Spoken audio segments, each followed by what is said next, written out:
next topic it is architectural splendor of Hampi.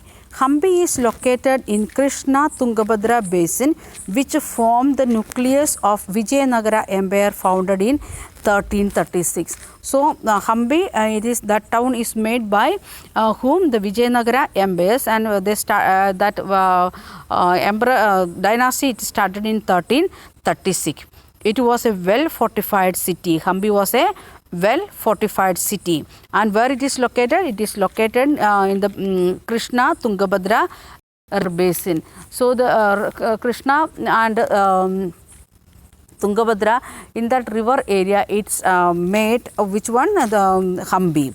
Then the architecture of Hampi was distinguished by arches, domes and pillars, pillared halls with niches for holding sculptures. So, what is the speciality of this the Hampi?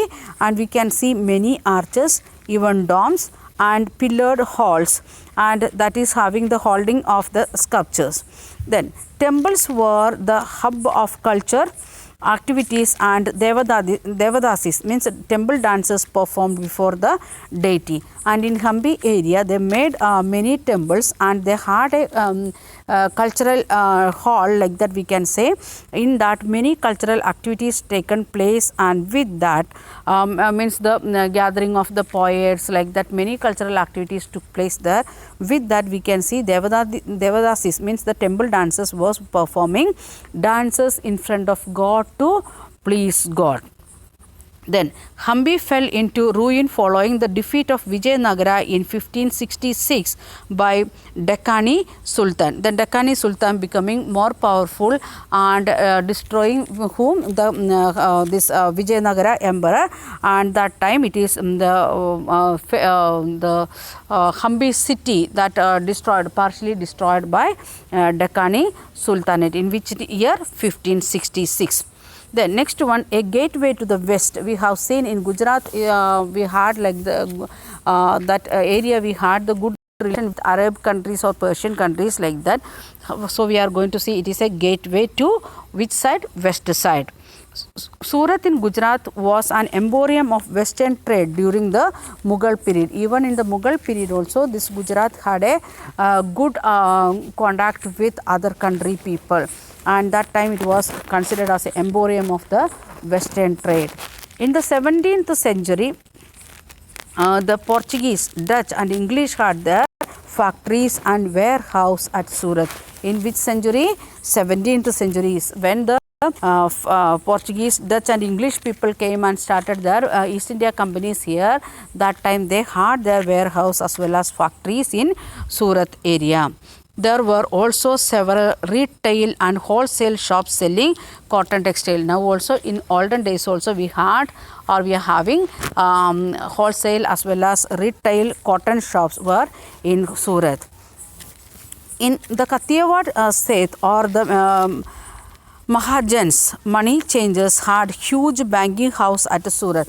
So, we can see because of the many country people, they came there for industrial purpose or with a trade purpose. So, we can see big banking system there it developed where it is in Gujarat. What was that banking system? We are calling it Kathiawar Seth or Mahajans. And what they are doing, they are making the money exchange or change of money. Then Surat began to decline towards the end of the 17th century because the loss of market and productivity because of the decline of Mughal emperor. When Mughal lost, and when it came with this Rajput, that time onwards we can see that market of the Gujarat it is or Surat it is declining because it went with Rajput. Control of the sea route by the Portuguese. Then when Portuguese started to come here, that time they took taken the power of sea route, authority of sea route with them.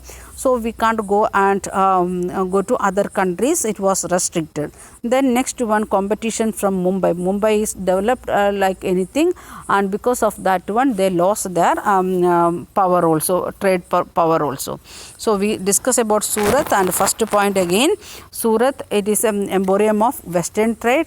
Then next one in the time that happened in time of Mughal emperor, when Portuguese, Dutch and English people came, that time they had their factories as well as warehouse there in Surat. Then several retail and wholesale shops was there or are there still, especially for cotton textiles. Then Kathiawar states and Mahajans, like money changes or bank system developed there in Surat.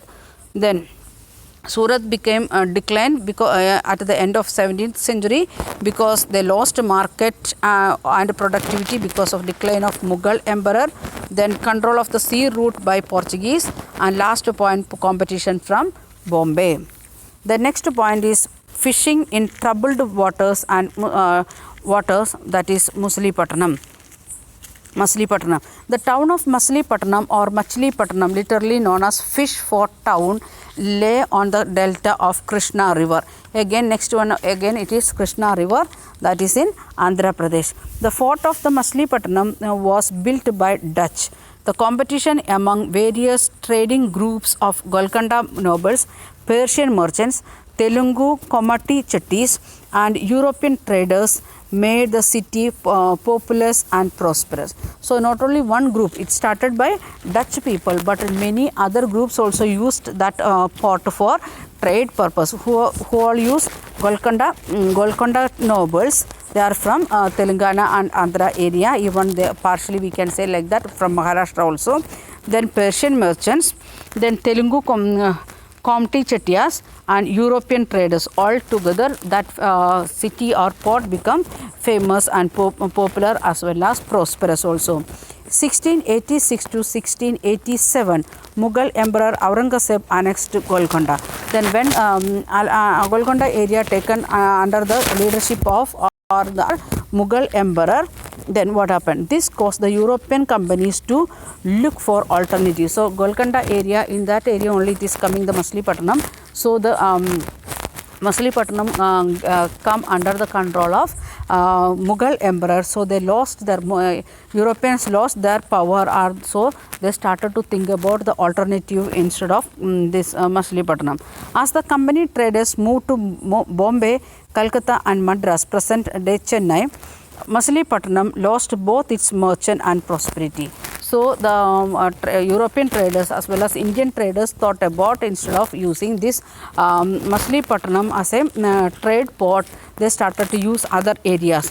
That's why we can see faster development of Calcutta, Madras and Bombay, or Mumbai, Kolkata and Madras, Chennai port, like that we can see. And because of that one, the prosperity as well as the fame of the Machilipatnam, it lost. The next one and last point, it is new towns and traders. In 18th century saw the rise of Bombay, Mumbai, Calcutta and Madras, which were nodal cities today. Now they are having the port, a seaport and airport, like that big cities it is, and it is developed because of Mughal Emperor Aurangzeb when he taken Machilipatnam under him, that's why. And the blacks or a native traders and craft person were confined here, while the white rulers occupied the superior residencies of Fort St. George in Madras or Fort St. Williams in Calcutta. So we was looking thinking about the other areas. That time the white people, we thought about alternative change and other things, and at the same time the white people or the Europeans, they thought about, they made the port and other things, and they given the names according to that. Fort St. George, that where it is in Madras, and St. Williams, it is in Calcutta. They made like that, and at the same time where we used back that or the natives and the craft person were confined here, while the women were in Mumbai and other areas used by European people. So we studied topics like today we studied about Hampi in this video, Surat, and about Machilipatnam. Then afterwards which towns developed, Mumbai, Calcutta and Madras or Chennai, how it is developed, like that points we have studied. Okay, we will continue in next video with next topic.